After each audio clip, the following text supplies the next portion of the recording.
plus ama zaidi, hata kama huna hali yako ni hohehahe, hiyo isikufanye mtoto wako asi-apply. Riziki iko ya Mwenyezi Mungu, na pia vile vile serikali iko na mikakati ya kuweza kuangalia kwamba yule mtoto kama alipita, basi watamsomesha na watampeleka mpaka pale mtoto atafikia mwisho. Kwa hivyo mzazi, popote ulipo asubuhi ya leo, ukiwa unasikiza Kididi, itakuwa ni umemtendea mtoto wako jambo baya sana ikiwa atakuwa yuko katika hiyo kategori ya C+ na kuendelea huko juu na haja apply katika course.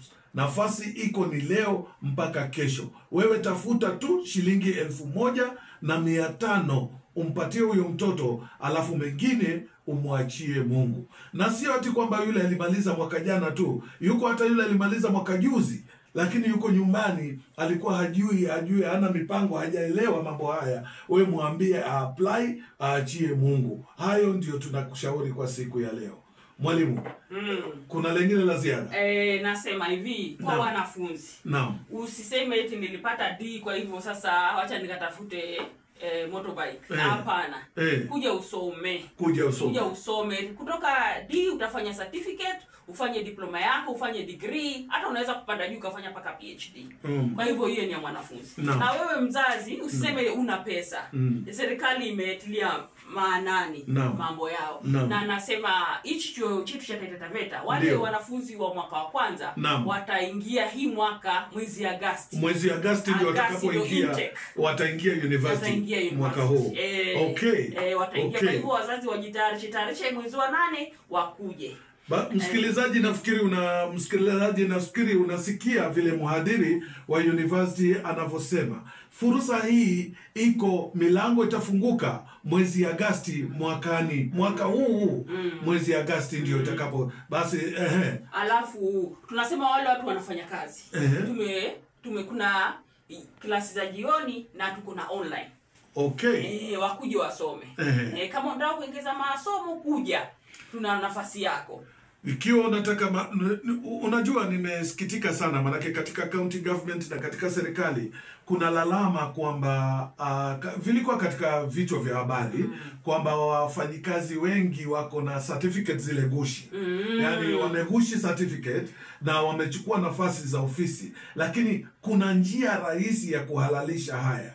Kwa hivyo mimi na encourage, nasema ikiwa unajua uko na certificate gushi, tafadhali enda urekebishe, register yourself, uende Taita Taveta University, uende usome. Kama utakuwa unaenda kule jioni, mimi nilikuwa naenda jioni hapo awali, lakini baadaye tukaingia katika mtandao. Kwa hivyo nafasi iko ya kuweza kuimprove na uweze kupata certificate zile zilizoko halali. Ndio. Asante sana Bwana Kimonge. Ningependa kuwajulisha wasikilizaji pia tuko na course mpya. Inaitwa Bachelor of Tourism Development and Management. Kwa sababu mkoa wa Pwani tuko na beach na vitu vingi. Ndio. Bahari, wazungu wanakuja kuangalia. So tukaona ni vyema kufundisha wanafunzi wetu mambo ya hoteli. Ndio sasa au wazungu wakikuja wanajua kuwatekea. Kwa hivyo kuna Bachelor of Tourism Development and Management. Alafu kuna kozi zingine mpya inaitwa Bachelor of Maritime and Shipping Management. Ni kwa sababu tuko na ocean hapa. Tunataka kuwafundisha wanafunzi wetu mambo yale ya bahari. Na ile ya tatu pia ni mpya, ni Bachelor of Public Administration and Policy. Hii mambo sana ya watu wa serikali wala wanataka kuwa machifu, ma-DC. Pia we've taken care of them. So those are the 3 new courses: Bachelor of Tourism Development and Management, Bachelor of Maritime and Shipping Management, and Bachelor of Public Administration and Policy. New courses, very good, and we teach them online. And for those people who maybe did a certificate and diploma, wanaweza kukuja na kuendelea na masomo. Kwa hivyo mwalimu unasema kwamba nikitaka vile nilikuwa nataka, kama ninataka kufanya hotel management, hakuna haja, sio peke yake eti niende utalii college ndio nipate hiyo hotel management course. Sio peke yake. Ninaweza kupata hapa Taita Taveta na nikaenda kuajiriwa labda Zanzibari kama meneja wa hoteli na nika perform vile vile. Barabara kabisa. Basi ni kusema kwamba tumefika saa 3 kamili saa za Afrika